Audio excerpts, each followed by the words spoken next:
Bonjour à toutes et à tous. Bienvenue à la première session du cycle de webinaires sur les remboursements des frais de santé. Je me présente, je suis Camille Tournadre, je travaille à la Mutualité française Normandie et je suis accompagnée de Valérie Théon qui travaille à la Mutualité française Bretagne. À la suite de nombreuses demandes, nous avons décidé d'organiser de nouveau une série de webinaires cette année sur le sujet des remboursements des frais de santé. Donc, nous commençons aujourd'hui avec le premier webinaire intitulé Le fonctionnement des remboursements des frais de santé. Il nous est présenté par notre experte, Marianne Bier. Je lui passe donc la parole pour démarrer la présentation. Et Bon, aussi, excuse-moi juste Marianne, pardon. bonjour quand même. Pardon. Vous avez la possibilité de poser des questions grâce aux petites icônes en bas de l'écran questions-réponses durant tout le webinaire et Valérie les, les relaiera à Marianne. C'est bon, Marianne. Donc, bonjour à tous. Donc, vous voyez qu'on est vraiment en direct. Je suis donc Marianne Bier. Je travaille à la Mutualité française et je suis plus spécifiquement experte sur tout ce qui est évolution de la complémentaire santé. Alors aujourd'hui, je vais vous parler finalement de comment fonctionne le remboursement des frais de santé dans son ensemble. Je prendrai quelques minutes pour vous redonner des éléments sur ce que sont les dépenses de santé en France, ce dont on parle, combien ça représente. Et puis, je m'attarderai beaucoup plus sur comment ça fonctionne, comment fonctionne le remboursement de la sécurité sociale et de votre mutuelle. Et puis, je terminerai en vous disant quelques mots sur comment intervient plus spécifiquement votre complémentaire santé, euh, comment marche un contrat de complémentaire santé et de quoi on parle quand on parle de mutuelle. Voilà, eh bien, écoutez, je vous propose de commencer par cette première partie un peu introductive pour que vous ayez une idée sur les ordres de grandeur et sur ce dont on parle quand on parle des dépenses de santé des Français. Alors, on a pour habitude de se référer à des chiffres qui sont absolument publics, hein, qui sont diffusés chaque année à peu près à cette période. Alors, on n'a pas encore les données 2021, mais sur les données 2020, les dépenses de santé en France représentent 209 milliards d'euros. Alors, ce n'est pas forcément très, très parlant de parler de 200 milliards d'euros. Donc, moi, j'aime bien utiliser la donnée par habitant. Par habitant, en fait, ça représente 3100, un peu plus de 3100 euros par habitant. Alors, ces dépenses, c'est un gros ensemble qu'on a l'habitude, par convention, de regarder de manière un peu plus précise en identifiant différents types de dépenses au sein de ce gros ensemble. Comme vous le voyez là sur le diaporama, la partie des dépenses qui est la plus conséquente, qui représente près de la moitié finalement des dépenses, ce sont toutes les dépenses liées aux soins hospitaliers. En second viennent les dépenses qui sont liées aux soins de ville. Alors derrière soins de ville, vous allez retrouver de manière assez intuitive tout ce qui est les dépenses correspondant aux honoraires des médecins, mais aussi des dentistes et de tous les auxiliaires médicaux, par exemple, mais aussi les labos, etc. Puis vous voyez qu'ensuite, on a un poste médicaments qui est relativement conséquent puisqu'il est à plus de 14% de l'ensemble de la dépense. Voilà, je voulais vous donner cette vision un peu générale pour que vous sachiez voilà, ce dont il s'agit. Toujours dans cette logique vision un peu générale, il me paraissait important de vous donner les grandes lignes de finalement qui finance, qui paye ces dépenses de santé, ce gros ensemble. Donc, vous voyez qu'il y a trois principaux financeurs des dépenses de santé. En gris, là, sur le schéma, vous avez la sécurité sociale qui finance près de 80% des dépenses de santé. Vous avez ensuite la complémentaire santé ou les complémentaires santé, votre mutuelle, qui finance 12,3% de l'ensemble de la dépense. Et puis, tout en haut de la pile, vous avez la part qui reste à la charge des ménages. C'est ce qu'on appelle de manière courante le reste à charge des ménages, qui représente 6,5% de l'ensemble de la dépense. Et là encore, pour que ce soit plus parlant, je vous ai indiqué le montant du reste à charge par habitant qui s'établit du coup à 202 € par habitant. Donc, vous voyez, ce schéma, moi, je l'aime bien parce qu'il reflète aussi finalement la structuration de notre système de santé avec une sécurité sociale qu'on appelle aussi assurance maladie obligatoire. L'intervention des complémentaires santé, qui est vraiment une spécificité de notre système, et puis la part qui est financée directement par les ménages après intervention de la sécurité sociale et de la mutuelle. Voilà sur ces éléments, ces premiers éléments de cadrage un peu généraux. Je vous propose du coup maintenant de rentrer vraiment dans le vif du sujet du jour, qui est d'essayer de vous donner les éléments pour que vous puissiez comprendre comment fonctionnent les mécanismes de remboursement ou de prise en charge. C'est parfois aussi les termes qu'on utilise. Marianne, j'ai déjà une question. Oui. On me demande quelles sont tes sources pour tous ces chiffres et ces données. Alors, j'ai dit que c'était publié chaque année. Je n'ai pas donné précisément la source, effectivement, désolée. Je me rattrape. C'est donc une publication qui s'appelle Les comptes nationaux de la santé, qui est publiée chaque année par la DRES, qui est la Direction des études statistiques, qui est un organisme, une direction qui dépend directement du ministère de la Santé. Donc, c'est publié annuellement et en général, voilà, en septembre. C'est pour ça que je vous disais, on est à la période où ces données sont publiées. On n'a pas encore 2021, ça ne devrait pas tarder. Voilà. Donc, vous trouvez tous ces éléments dans cette publication et évidemment beaucoup plus d'infos, beaucoup plus détaillées par rapport à ce que je vous ai présenté. Il n'y a pas d'autres questions sur cette première partie, c'est bon? Pas pour le moment. Ok, du coup, je continue sur la partie remboursement des dépenses de santé. Alors, comment ça marche? Comment ça marche? Ce que je vous propose peut-être, c'est tout simplement de refaire un peu le schéma de comment se passe une consultation et comment se passent les flux, les échanges qui amènent un assuré, un patient à être remboursé par la sécurité sociale et ensuite par sa mutuelle. Alors, la première étape, c'est un assuré, vous, moi, etc., qui se rend chez un professionnel de santé. Alors là, je vais prendre l'exemple d'une consultation, par exemple, chez un médecin. La consultation se déroule et à l'issue de cette consultation, le médecin va demander à son patient, qui est par ailleurs un assuré au sens assuré de la sécurité sociale, sa carte vitale qui finalement est le document qui porte les informations, on va dire, administratives de rattachement à la sécurité sociale, voire éventuellement des indications sur sa complémentaire santé. Le professionnel de santé, sur la base de cette carte vitale, va établir finalement un document qui va être un document de facturation de sa consultation. Il va lui-même s'identifier avec une carte qui est une carte de professionnel de santé. Et il va transmettre les informations qui correspondent à une feuille de soins indiquant qu'il y a une consultation ce jour avec lui et avec cet assuré précisément, voilà. Et bien entendu, le type de consultation et le montant de cette consultation, le montant qui est facturé pour cette consultation.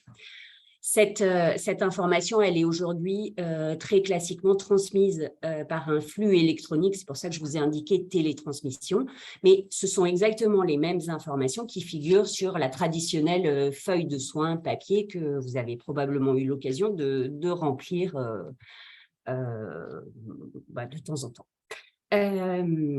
Ces informations, elles sont transmises à l'assurance maladie obligatoire, à la sécurité sociale et plus spécifiquement à la caisse de rattachement de l'assuré.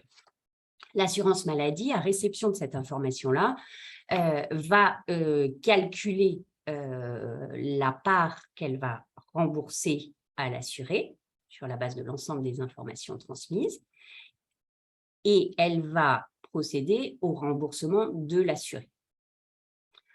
Quasiment en parallèle, elle va également transmettre ces informations. On est toujours dans des mécanismes de transmission, enfin, le plus souvent dans des mécanismes de transmission par voie électronique à la mutuelle de l'assuré. Elle dispose de cette information qui lui a été donnée par l'assuré au moment où il l'indique au travers notamment, enfin, et vous pouvez l'indiquer au travers du remplissage, par exemple, de votre compte Amélie si vous êtes rattaché au régime général de sécurité sociale. Donc, la mutuelle reçoit l'information, toujours avec l'ensemble des éléments, la personne assurée, qui est aussi son adhérent en tant que mutuelle, le professionnel de santé qui a été vu, la nature des soins, c'est-à-dire dans mon exemple, c'était une consultation, le montant facturé et les informations qui ont été éventuellement renseignées par la sécurité sociale sur le niveau de prise en charge de la sécurité sociale. À réception de ces informations, la mutuelle va faire le calcul au vu du contrat de son adhérent, le calcul de ce qu'elle va rembourser à son adhérent et du coup, dans la foulée, elle va procéder au remboursement de l'adhérent. Et donc, le patient assuré et adhérent de la mutuelle va recevoir un remboursement à la fois de la sécurité sociale, donc de sa caisse, et de sa mutuelle. Voilà, ça c'est un petit peu le schéma typique des échanges d'informations qui aboutissent à la facturation et qui aboutissent au remboursement des frais de santé à l'adhérent, à l'assuré adhérent. Voilà sur ce schéma un petit peu général. Ce que je vous propose maintenant, c'est de passer un peu de temps pour vous expliquer vraiment le plus en détail possible comment se passe le mécanisme de remboursement. De quoi on parle quand on parle de remboursement. Alors, pour cela, je vais utiliser un petit schéma sur lequel je vais revenir progressivement dans la suite de ma présentation en m'attachant à vous détailler chacune des composantes.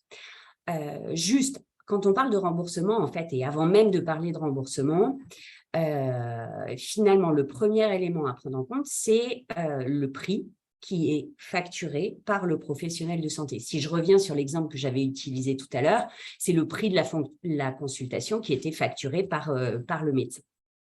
Ça, c'est, si on le prend du point de vue du prisme de l'assuré ou du patient, c'est finalement la dépense patient. Le prix facturé par le professionnel de santé, c'est la dépense du patient pour ses frais de santé. Sur cet élément de prix et au sein de cet élément de prix, on va utiliser une référence et notamment la sécurité sociale va utiliser une référence qui est la base de remboursement, qui va être un tarif de référence qui va lui servir pour le calcul de son remboursement. Encore une fois, je vais revenir plus en détail. On appelle dépassement le montant qui est au-delà de cette base de remboursement de la sécurité sociale et qui va jusqu'au niveau du prix facturé. Je vous le disais rapidement, la sécurité sociale va faire son calcul de remboursement en s'appuyant sur la base de remboursement et du coup, le remboursement de la sécurité sociale va être une partie, tout ou partie d'ailleurs, de la base de remboursement. La partie qui demeure au-delà finalement, entre le remboursement de la sécurité sociale et la base de remboursement, c'est ce qu'on appelle le ticket modérateur. Ce ticket modérateur, il va être le plus souvent remboursé par la mutuelle. Et votre mutuelle va également être amenée à vous rembourser tout ou partie des dépassements ou du dépassement, ce tout ou partie dépendant du contrat que vous avez choisi.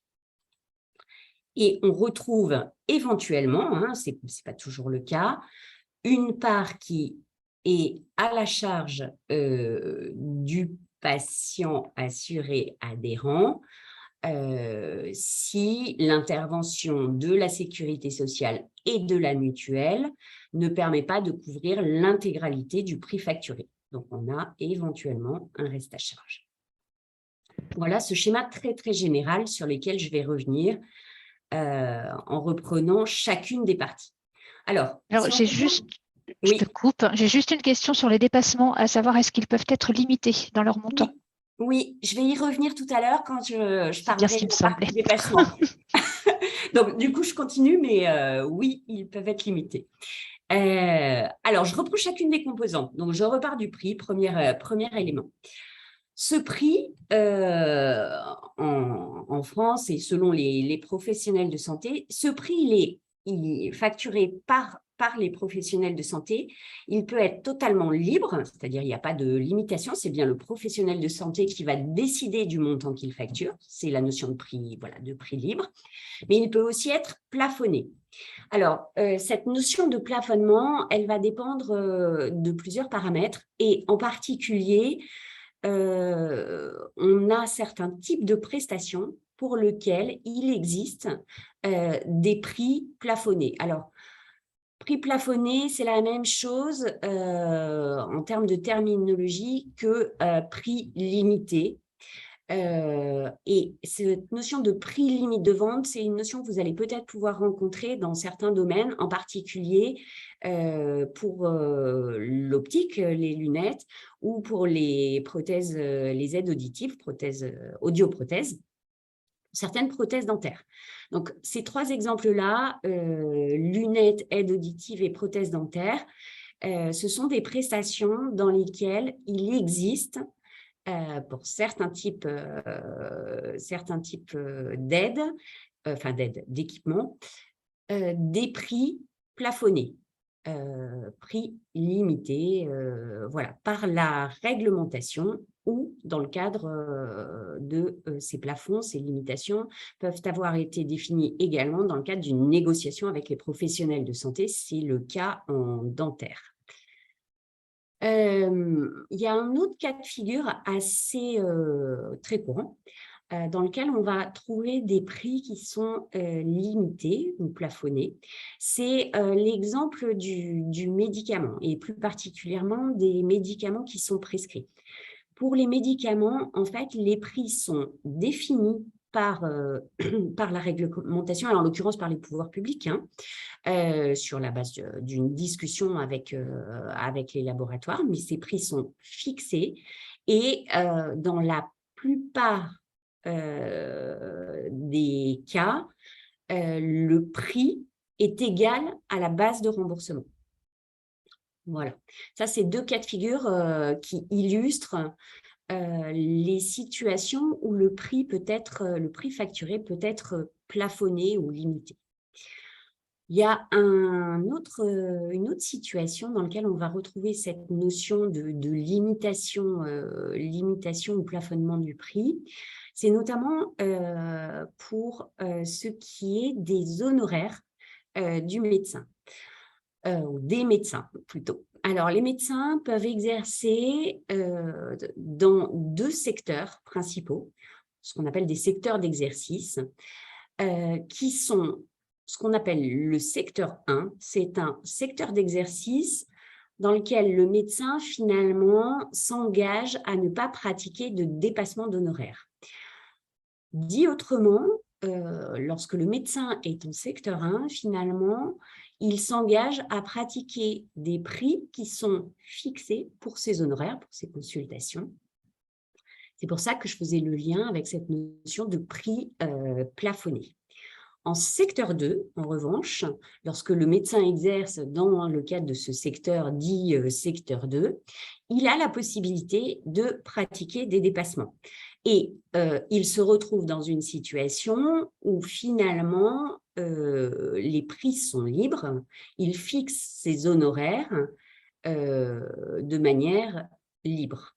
Voilà. Et à ce moment-là, il n'y a pas de plafonnement des prix. On parle d'honoraires pour les médecins, mais il n'y a pas de plafonnement des honoraires. Alors, si je rentre encore plus dans le détail, au sein de ce secteur 2, en fait, il y a deux sous-options. La première, c'est celle qu'on appelle l'option de pratique tarifaire maîtrisée, dans laquelle le médecin qui est en secteur 2 et qui a la possibilité de pratiquer des dépassements s'engage néanmoins à pratiquer des dépassements d'honoraires dans une certaine limite. Donc, il a un exercice et un mode de facturation qui fait qu'il fait attention au niveau de facturation de ses honoraires avec des contreparties. À ça, c'est une partie de ses charges sociales sont prises en charge par la sécurité sociale. Voilà, je vous fais un résumé très, très rapide de comment fonctionne cette option. La seconde sous-option au sein du secteur 2, c'est finalement le cas de figure où le médecin est en secteur 2 avec la possibilité de pratiquer des dépassements et dans ce cas de figure, en étant totalement libre du niveau de fixation de ses honoraires. C'est ce qu'on appelle la pratique de secteur 2 à honoraires libres.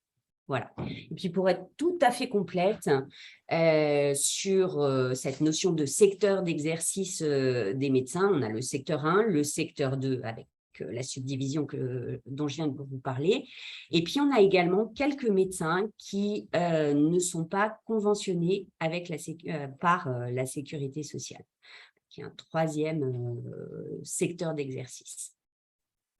Voilà sur les éléments de prix et puis cette notion de possibilité de plafonnement de certains prix. J'ai une question. Oui. J'ai une question sur le secteur 2, mais je ne suis pas sûre de bien la retranscrire. Pour le cas du secteur 2, on peut faire une réclamation. Enfin, peut-on faire une réclamation quand il y a peu de professionnels sur le territoire, notamment quand c'est une prise en charge CMU? Oui. Alors, deux choses qui me viennent. Sachez quand même que l'ensemble des professionnels de santé, c'est le cas des médecins en particulier, sont tenus d'informer les patients sur le niveau de leurs honoraires.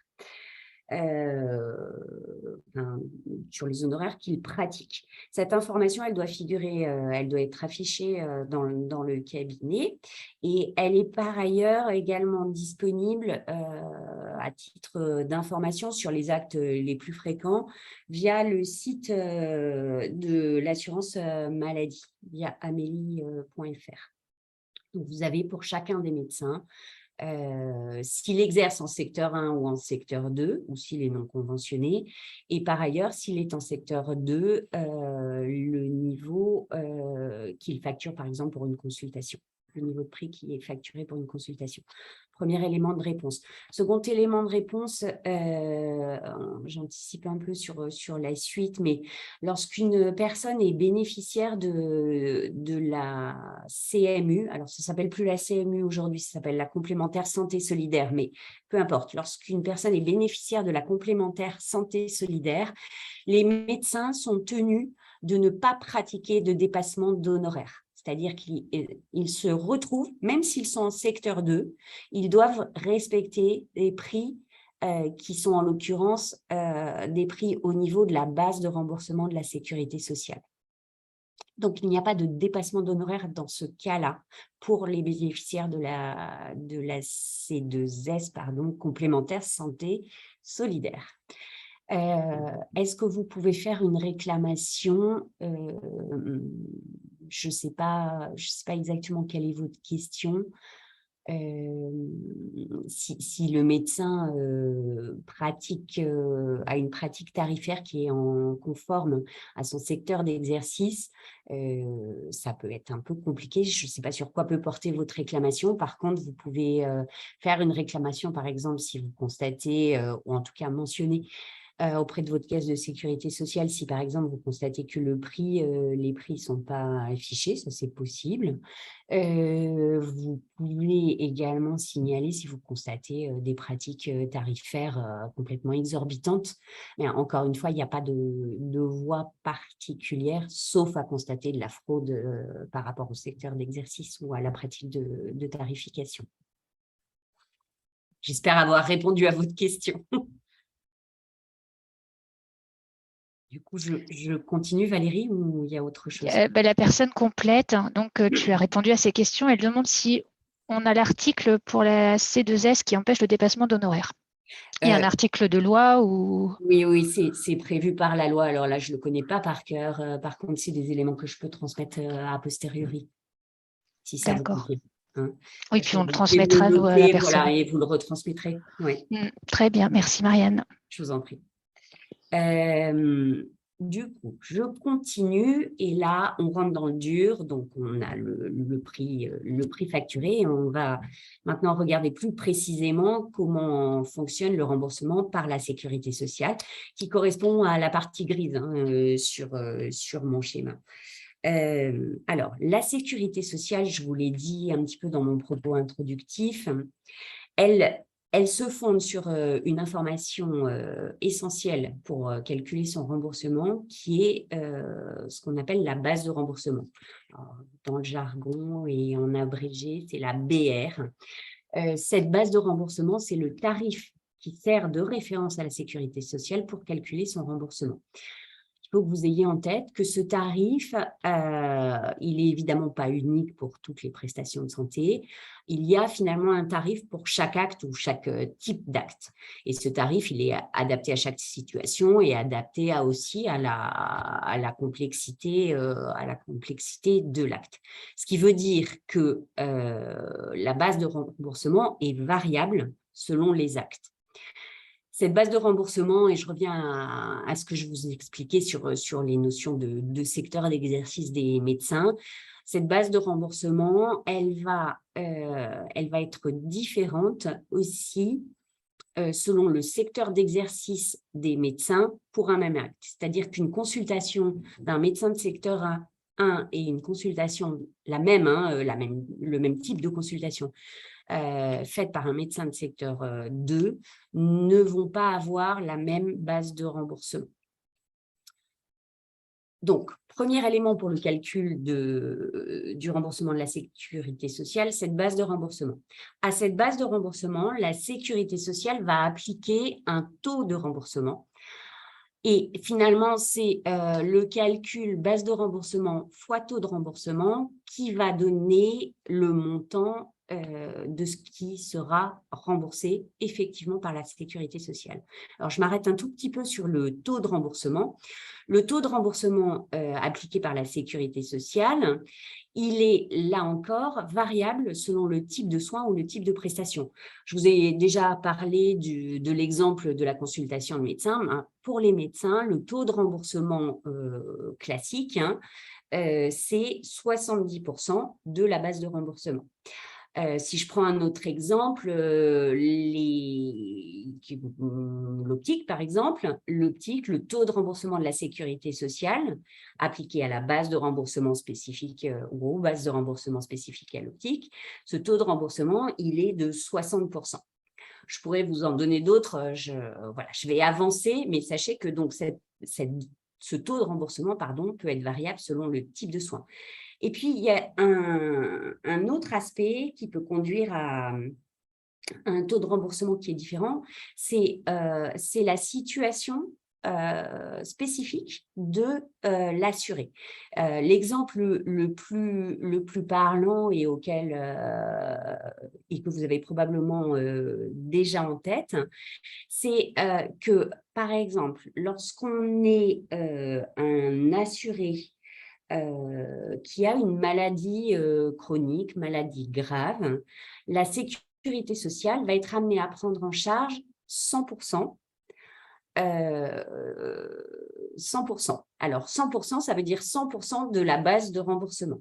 Ça veut dire que pour un même acte, un assuré qui se trouve alors on appelle ça l'ALD, affection de longue durée, va être couvert à 100% de la base de remboursement, alors que pour la même consultation, un assuré qui n'est pas en ALD sera couvert à 70% de la base de remboursement par la sécurité sociale.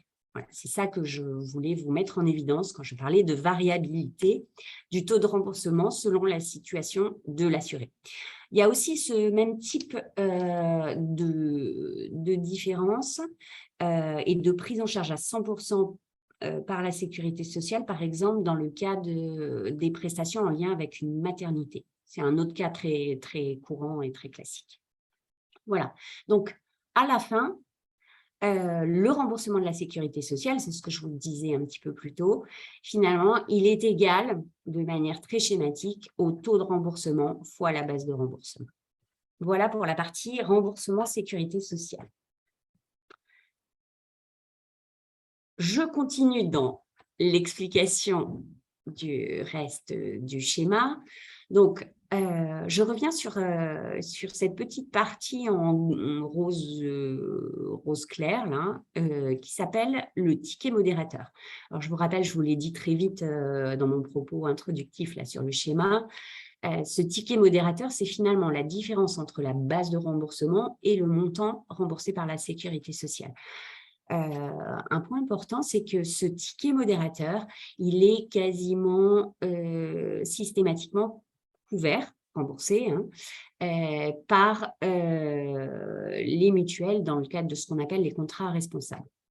Et il est néanmoins pas forcément couvert par votre contrat de mutuelle lorsqu'il s'agit de médicaments à service médical faible. Ça, c'est un critère d'appréciation de l'utilité des médicaments. Donc, pour ces médicaments-là, et éventuellement, il n'est pas couvert, ou couvert partiellement, pour les cures thermales. Voilà. Ensuite, la mutuelle donc, couvre quasiment systématiquement le ticket modérateur et elle peut éventuellement couvrir une partie, toute ou partie, des dépassements facturés par le professionnel de santé. Encore une fois, les dépassements, hein, je vous le redis, c'est la part facturée qui est au-delà de la base de remboursement. Et ces dépassements, ils ne sont jamais remboursés par la sécurité sociale.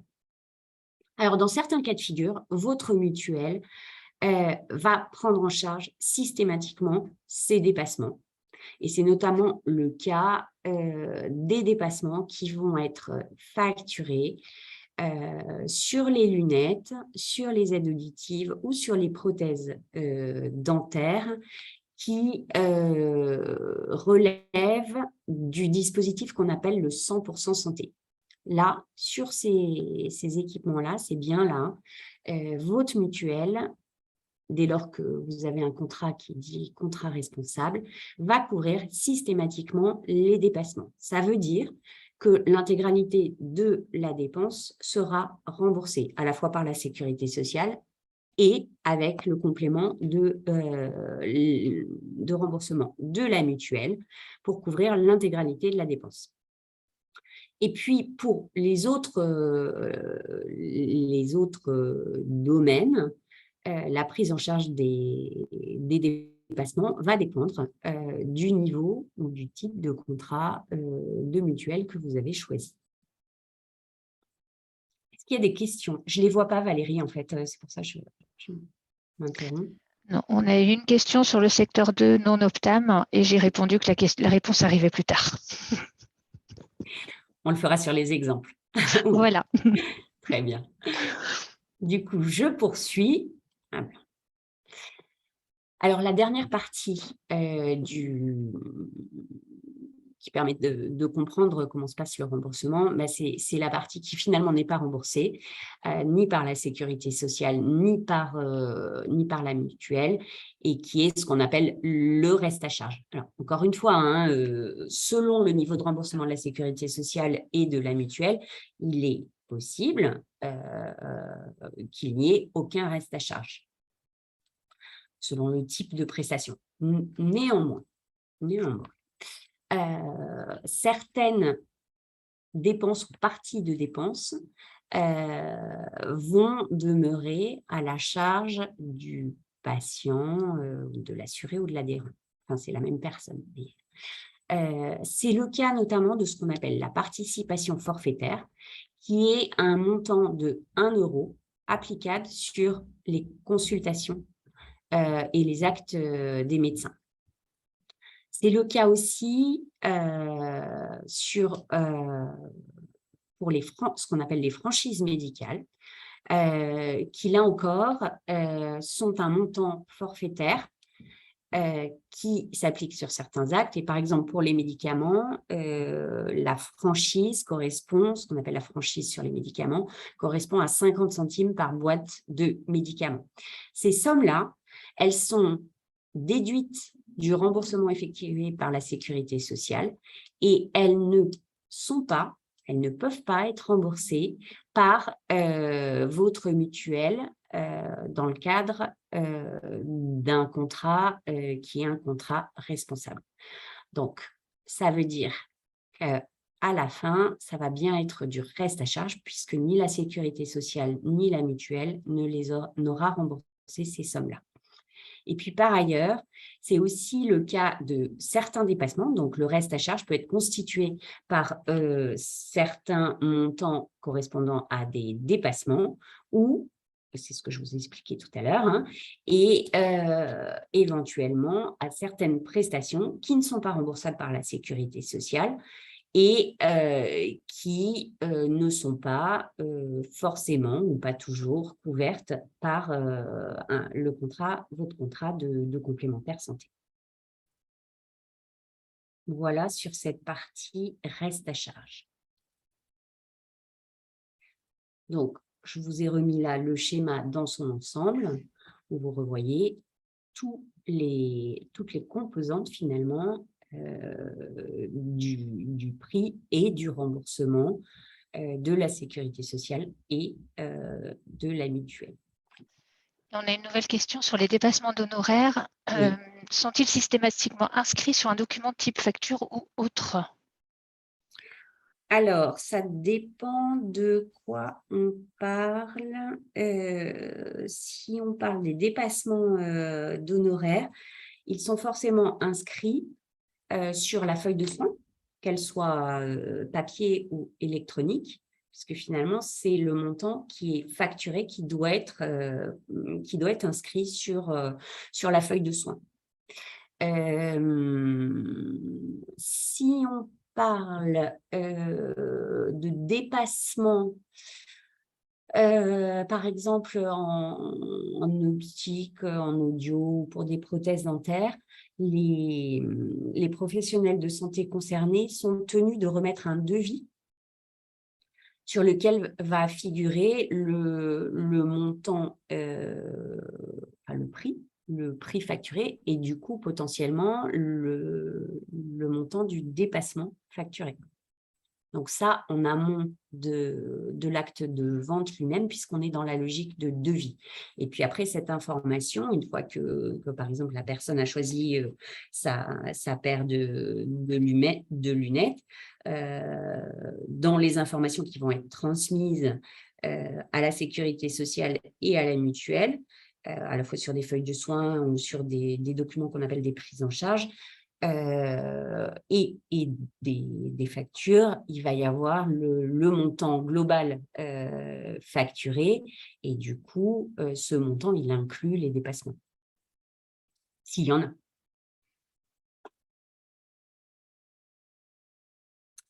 Pas d'autres questions? Non, pas pour le moment. Bon, du coup, je vous propose terminer cette partie-là en vous mettant en évidence un petit peu au travers de cet exemple, l'exemple d'une consultation médicale. Et là, j'ai pris l'exemple d'une consultation d'ophtalmo pour vous montrer finalement, de manière un peu illustrée, les différences qui existent et dont je vous ai parlé précédemment. Donc, vous voyez que pour un ophtalmo, selon qu'il est en secteur 1 ou en secteur 2, et avec la subdivision avec pratique tarifaire maîtrisée ou sans pratique tarifaire maîtrisée, le prix facturé ne va pas être le même. En secteur 1, on est à 30 € et ce 30 € correspond à la base de remboursement. On est sans dépassement d'honoraires. En secteur 2, vous voyez que le prix facturé va être au-delà, plus élevé, peut être plus élevé que la base de remboursement. Vous voyez par ailleurs que la base de remboursement, elle est différente selon que le médecin est en secteur 1 ou en secteur 2, sans pratique tarifaire maîtrisée. Je vous disais tout à l'heure, la base de remboursement peut être variable. Le taux de remboursement, en revanche, lui, ne change pas. On est toujours à 70%, taux de remboursement de la sécurité sociale. Mais vous voyez que ce 70%, il va s'appliquer finalement sur une base de remboursement qui est différente, ce qui va conduire à un remboursement de la sécurité sociale, c'est la 4e ligne, qui est différent selon que le médecin est en secteur 1 ou en secteur 2. De la même manière, le remboursement de la de la mutuelle va être différent, notamment parce que le ticket modérateur n'est pas le même selon qu'on est en secteur 1 ou en secteur 2. Le ticket modérateur, il est intimement lié à la base de remboursement, hein, je vous le rappelle. Et par ailleurs, le remboursement de la mutuelle, j'ai pris ici l'exemple d'un contrat de mutuelle qui couvrait les dépassements à 150%, ça veut dire 50% au-delà de la base de remboursement. Et à ce moment-là, vous voyez que le calcul, le résultat issu du calcul 150% appliqué à la base de remboursement conduit à un montant de dépassement qui peut être différent selon que la base de remboursement est à 20 €, à 30 € ou à 23 €. Et du coup, in fine, le remboursement de la mutuelle va être différent. Et tout à la fin et tout en bas, vous voyez que du coup, le reste à charge est différent, encore une fois, selon que la personne a vu un médecin de secteur 1 ou un médecin de secteur 2. Pour le médecin de secteur 1, vous voyez que le reste à charge égale 1 €. 1 €, c'est la fameuse participation forfaitaire dont je vous parlais tout à l'heure, qui va être le seul reste à charge. En revanche, quand on est en secteur 2 sans pratique tarifaire maîtrisée, le reste à charge va être composé à la fois de cette participation forfaitaire, mais aussi d'une partie des dépassements. Alors justement, tu finis sur les dépassements. On a plusieurs questions encore, là, toujours sur la notion de limite au dépassement et la question aussi de la prise en charge des dépassements d'honoraires quand on est en arrêt de travail. Mais c'est la même chose. C'est votre contrat. Enfin, le fonctionnement de la sécurité sociale est identique et modulo quelques règles spécifiques côté sécu. Et après, votre contrat de complémentaire santé intervient de la même manière quand vous allez voir un médecin selon le contrat. Après, il y a d'autres contrats qui ne sont pas des contrats de complémentaire santé, qui sont des contrats qui vont vous couvrir pour compenser la perte de revenus éventuellement au bout d'un moment, de la même manière qu'il y a une intervention de la sécurité sociale aussi sur ce volet-là. Il y a d'autres questions? Non. Non. Très bien, je vais avancer parce que je vois que l'heure tourne. Juste une dernière notion quand on parle de remboursement, une notion qui est quand même importante à avoir en tête. Globalement, pour être remboursé de manière optimum, que ce soit du point de vue sécurité sociale ou complémentaire santé mutuelle, il est important de respecter ce qu'on appelle le parcours de soins. Et respecter le parcours de soins, ça veut dire globalement deux choses.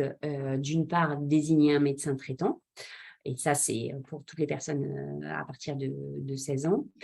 Et ça veut aussi dire consulter ce médecin traitant avant de consulter un autre médecin et par exemple, notamment avant de consulter un médecin spécialiste. C'est le médecin traitant qui joue le rôle de point d'entrée, de pivot et de coordination des soins pour les patients.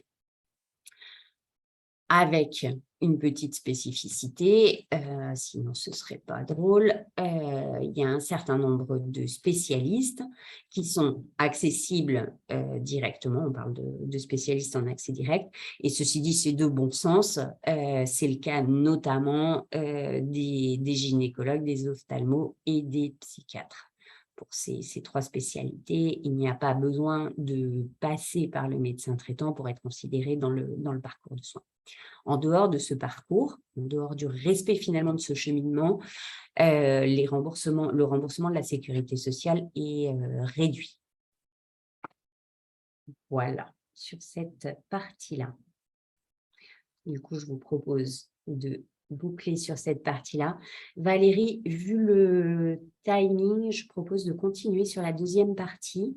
Je suis bien d'accord. De toute façon, le support, il vous sera envoyé. Vous aurez le lien vers les vidéos pour pouvoir les regarder plus tard. Vidéos qui vous permettent de revoir un petit peu les mêmes choses, hein, d'aborder les mêmes sujets, mais peut-être expliquer de manière un petit peu différente et en 2 minutes. Voilà, du coup, je vous propose de passer un peu de temps, comme je vous l'avais proposé, sur la partie plus complémentaire santé et mutuelle. Alors, quand on parle de mutuelle, vous m'avez entendu le dire hein, à 2-3 reprises, je vous parlais de contrat et je vous ai parlé spécifiquement de la notion de contrat responsable. Alors, cette notion de contrat responsable, finalement, c'est une terminologie qui a été définie par la loi hein, et par la réglementation et qui, finalement, prévoit un certain nombre de règles que doivent respecter les contrats de complémentaire santé.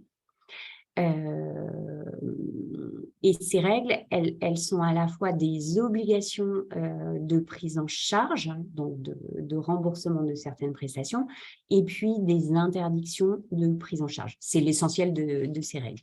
En contrepartie du respect de ces règles, le contrat de complémentaire santé, le contrat mutuel responsable, va se voir appliquer un taux de taxe qui est moindre que s'il ne respectait pas ces règles. Sachant que élément important, et c'est pour ça que je prends le temps de vous parler de cet aspect de contrat responsable, c'est que la très, très, très grande majorité du marché de complémentaire santé est constituée par des contrats qui respectent ces fameuses règles des contrats responsables. Vous voyez, on estime à 94% la part du marché contrat responsable. Alors, les obligations de prise en charge. Vous allez voir qu'on va reprendre les notions que j'ai pu vous présenter précédemment. Un contrat responsable a l'obligation de couvrir, quand je dis couvrir, comprenez rembourser, de rembourser l'intégralité du ticket modérateur, sauf pour les médicaments à service médical faible ou modéré et les cures thermales. Il a également l'obligation de rembourser l'intégralité du forfait journalier hospitalier, qui est un montant forfaitaire facturé à chaque jour d'hospitalisation. Et ce remboursement est sans limitation de durée, ça veut dire quelle que soit la durée du séjour finalement en hospitalisation. Par Parmi les obligations de remboursement, il y a également une obligation que j'ai évoquée très très vite, mais je reboucle, c'est l'obligation de prendre en charge l'intégralité des dépassements pour les équipements du 100% santé, lunettes, prothèses dentaires et auditives. Par ailleurs, dans les règles de remboursement, un contrat qui est responsable est tenu de rembourser les dépassements, les honoraires médicaux et donc les dépassements d'honoraires médicaux dans une certaine limite pour ce qui est des médecins en secteur 2 qui ne sont pas adhérents à l'option de pratique tarifaire maîtrisée. Donc, pour les médecins qui sont secteur 2 pur, c'est-à-dire secteur 2 à honoraires libres, il y a une limitation du remboursement des dépassements qui est imposée par la réglementation. Et puis, il y a également un plafonnement du remboursement pour les lunettes et pour les prothèses auditives en dehors du 100% santé. C'est-à-dire un montant maximum qui peut être couvert, ce qui veut aussi dire en creux que si le professionnel de santé facture au-delà de ce montant, il en a parfaitement le droit et la possibilité, mais votre contrat de complémentaire santé ne couvrira jamais au-delà de ce montant imposé, montant maximum de remboursement imposé par la réglementation. Et puis dans les éléments à avoir en tête également, c'est que les règles des contrats responsables imposent un certain nombre de choses en matière de périodicité de la prise en charge.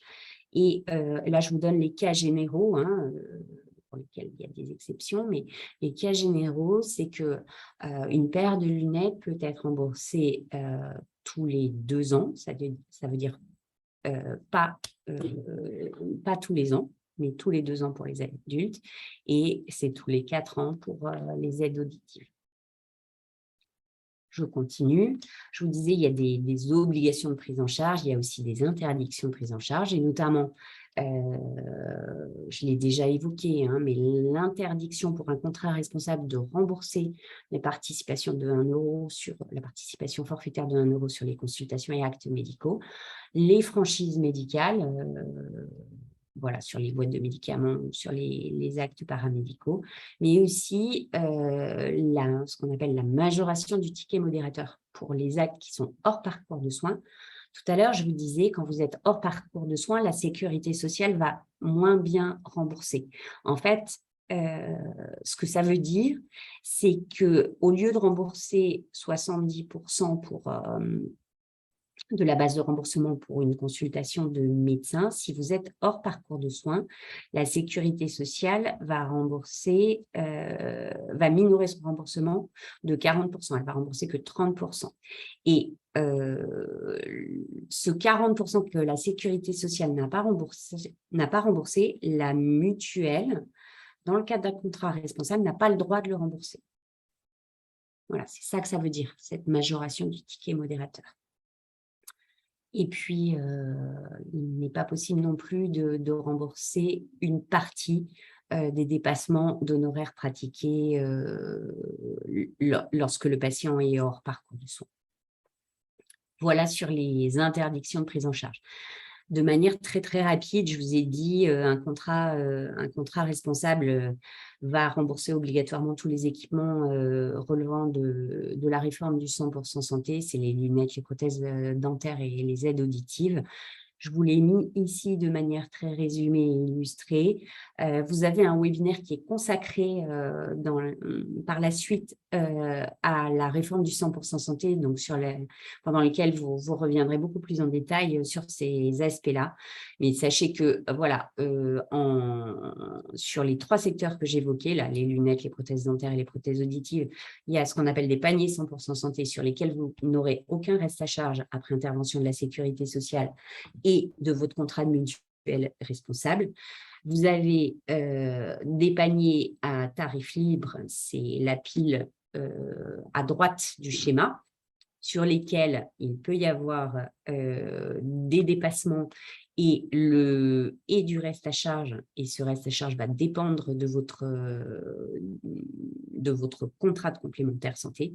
Et puis, et seulement en dentaire, il y a ce qu'on appelle un panier à reste à charge maîtrisé, sur lesquels potentiellement il va pouvoir y avoir du reste à charge, parce qu'on pratique de dépassement, mais le dentiste, sur les prothèses dentaires qui relèvent de ce panier-là, est tenu de respecter un honoraire limite de facturation, c'est-à-dire qu'il est tenu il a un prix plafonné finalement. Il a un prix plafonné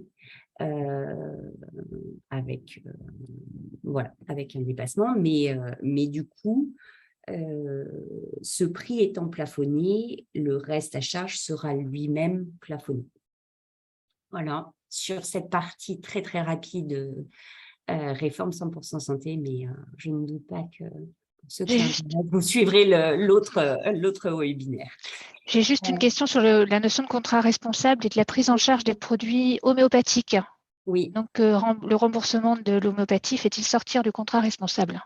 Les médicaments homéopathiques ne sont plus remboursés aujourd'hui. Alors, quand je dis ne sont plus remboursés par la sécurité sociale. Donc, à partir du moment où ils ne sont pas remboursés par la sécurité sociale, ils ne sont pas remboursés de manière obligatoire. Enfin, ils ne rentrent pas dans les règles de remboursement imposées par les règles des contrats responsables. Donc, c'est chaque contrat et du coup, chaque mutuelle qui, dans sa stratégie de définition de ce qui est couvert par un contrat, qui va faire le choix de couvrir ou de ne pas couvrir l'homéopathie.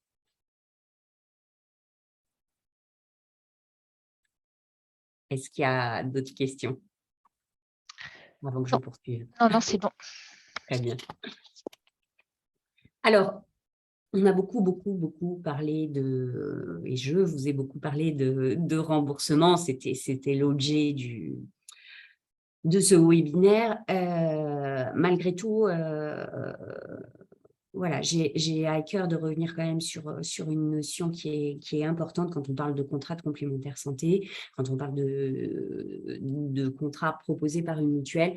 Un contrat de complémentaire santé, un contrat de mutuelle, ce n'est pas seulement des remboursements, hein, et c'est vraiment important, ce sont aussi des services.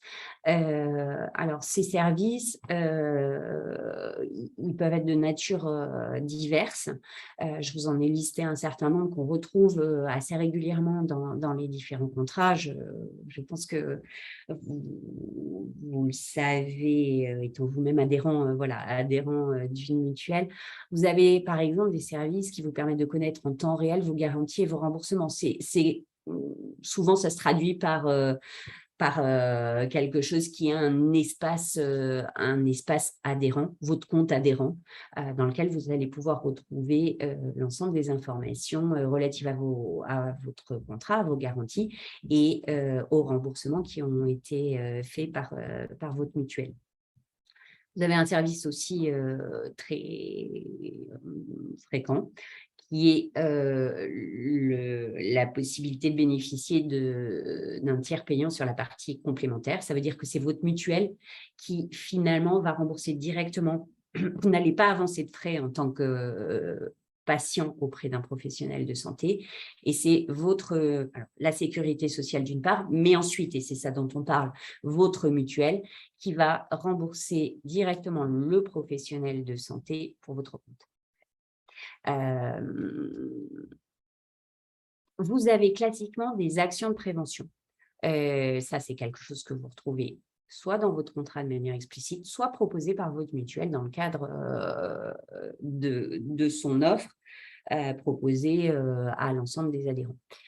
Vous avez également un dispositif qu'on appelle réseau de soins, qui consiste finalement pour une mutuelle à passer des accords avec des professionnels de santé. Ces accords visant notamment à négocier des tarifs, donc des prix, avec des professionnels de santé. On retrouve ça très fréquemment aujourd'hui, notamment sur l'optique, un peu sur le dentaire et également en audio, mais aussi dans d'autres domaines.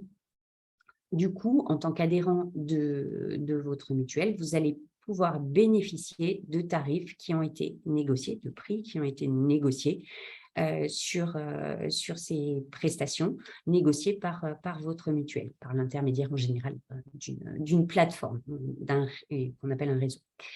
Votre mutuelle peut également vous proposer des services d'analyse de devis. On en parlait tout à l'heure à la suite d'une de vos questions. Certains professionnels de santé sont tenus, obligés de remettre un devis. Ce devis, vous allez pouvoir le transmettre à votre mutuelle, notamment pour savoir combien elle va vous rembourser sur la base des informations proposées par le professionnel de santé. Et votre mutuelle, elle peut éventuellement vous proposer une analyse de ce devis. Voilà, ça fait partie des services qui existent. Vous avez des services d'assistance, vous avez de l'action sociale. J'ai mis des petits points parce que, évidemment, je ne pouvais pas être exhaustive aujourd'hui, mais c'était pour vous illustrer plus précisément ce que pouvait être cette notion de service incluse dans vos contrats de mutuelle. Voilà, je fais un petit détour. Quand on parle de complémentaire santé, finalement, on parle de 2 choses. On parle de contrat de complémentaire santé, voilà, sur lequel je vous ai donné pas mal d'éléments jusque-là. Mais quand on parle de complémentaire santé, on parle aussi d'organismes et de types d'organismes. Alors, je pense que vous avez ça en tête, mais je trouve que c'est important de se le redire et de le rappeler. En France, on a 3 grands types d'organismes qui font de la complémentaire santé, proposent des contrats de complémentaire santé. On a des mutuelles, et c'est ce qui nous rassemble aujourd'hui, qui sont, alors, dans les caractéristiques principales, des organismes à but non lucratif gérés par un code spécifique qui est le code de la mutualité, et pour lesquels les adhérents participent directement ou par l'intermédiaire finalement de représentants élus au fonctionnement, aux décisions de la mutuelle. Et quand on parle aux décisions, c'est aux décisions en particulier sur l'évolution des offres, des contrats, sur l'évolution des cotisations, etc. Aux côtés des mutuelles, ou à côté des mutuelles, on a également un autre type d'organisme qui est les institutions de prévoyance. Là encore, ce sont des organismes à but non lucratif qui sont, elles, régis par un autre code, qui est le code de la sécurité sociale, et qui sont gérés à parité entre les représentants des employeurs et les représentants des salariés. Les institutions de prévoyance, je pense que vous le savez, pour certains d'entre vous, sont historiquement, se sont historiquement développées dans la sphère de l'entreprise. Et donc, plutôt au niveau interviennent plus spécifiquement au niveau des salariés, anciens salariés, dans le cadre des accords de branche ou accords d'entreprise. Et puis, le troisième type d'organisme, ce sont les entreprises d'assurance qui, là, sont régies par un autre code, donc le code des assurances, et qui ont un statut de société anonyme ou société d'assurance mutuelle, et qui sont là des sociétés, en tout cas pour les sociétés anonymes, des sociétés de capitaux, avec potentiellement des actionnaires. Voilà, et donc un but de lucrativité et de rémunération d'actionnaires in fine. Voilà. Voilà sur les grandes lignes du fonctionnement des différents types d'organismes. Je vais terminer ou presque terminer ma présentation. On a dépassé le temps. Juste peut-être pour vous dire que quand c'est des questions qu'on me pose souvent, comment on choisit, quelle est la meilleure complémentaire santé, comment on fait pour choisir une complémentaire santé, etc. Là encore, c'est pas du tout exhaustif ce que je vais évoquer, mais finalement, il y a quelques questions qui sont très importantes à se poser quand on fait le choix d'un contrat de complémentaire santé. C'est la question de quels sont vos besoins spécifiques. Alors, actuel, évidemment, mais aussi futur. Encore une fois, un contrat de complémentaire santé, un contrat de mutuelle, c'est un contrat d'assurance au sens générique du terme, c'est-à-dire qu'on va se couvrir par rapport à un aléa, à quelque chose qui peut arriver, au cas où. Voilà. D'où l'importance de se poser la question des besoins actuels, mais aussi potentiels, futurs. Un autre type de question à se poser, c'est quelles sont vos habitudes en termes d'accès aux soins. Vous l'aurez compris au travers de ma présentation, hein, les niveaux de prix et du coup potentiellement les remboursements et les niveaux de reste à charge vont être différents selon que vous vous adressez à des professionnels qui pratiquent des dépassements ou pas, selon que vous consultez des professionnels qui sont remboursés par la sécurité sociale ou qui ne le sont pas. Donc, ça, c'est très important. Alors, je suis consciente que le fait de se poser cette question-là, elle peut être un peu théorique. Et c'est une des problématiques actuelles, hein. Il y a des endroits, des zones géographiques où il est difficile de trouver ne serait-ce qu'un médecin ou un médecin spécialiste. Et quand il y a un médecin spécialiste, on n'a pas forcément, ou un médecin généraliste même, on n'a pas forcément le choix de son médecin, ni le choix du secteur d'exercice du coup de son médecin. Mais en tout cas, c'est important de se poser cette question de quelles sont mes habitudes en termes de recours aux soins. Et puis, un dernier grand type de question, c'est finalement quels sont les services auxquels vous pouvez être attaché, qui vous paraissent utiles. Et là encore, au vu de l'ensemble de ces questions, vous allez pouvoir vous orienter vers tel ou tel type de contrat. Je ne l'ai pas dit, mais ce n'est pas une question, mais c'est un élément à prendre en compte, bien sûr. C'est votre situation et la composition de votre foyer qui est indispensable et qui va d'ailleurs jouer sur éventuellement vos besoins. Voilà. J'en ai fini. Là encore, vous avez une petite vidéo qui vous fait un résumé très ramassé de comment comprendre un tableau de garantie de complémentaire santé qui a été réalisé par l'UNOCAM et que vous pourrez bien sûr aller regarder après ce webinaire. Voilà, j'espère avoir été claire. J'étais ravie d'être avec vous aujourd'hui et je laisse le mot de la fin à Camille. Oui, tout à fait. Mais écoute, Marianne, merci beaucoup pour cette présentation très, très éclairante et aussi pour les réponses apportées aux différentes questions. C'est vrai que le nombre de questions que nous avons reçues aujourd'hui démontre aussi l'intérêt que les participants ont pour cette thématique. Et d'ailleurs, pour toute question éventuelle, n'hésitez pas à nous contacter. Nous tenterons d'y répondre dans les meilleurs délais. Ce webinaire sera disponible en replay sur les sites internet de la Mutualité française Normandie et de la Mutualité française Bretagne. Et par avance aussi, nous vous remercions de prendre 2 minutes pour répondre au questionnaire de satisfaction que vous recevrez dès que le webinaire sera clos. Et enfin, pour terminer, je vous dis à jeudi pour notre second webinaire sur le 100% santé dédié aux aides auditives, donc en compagnie d'un audioprothésiste qui pourra également répondre à vos questions. Bon après-midi à tous. Au revoir.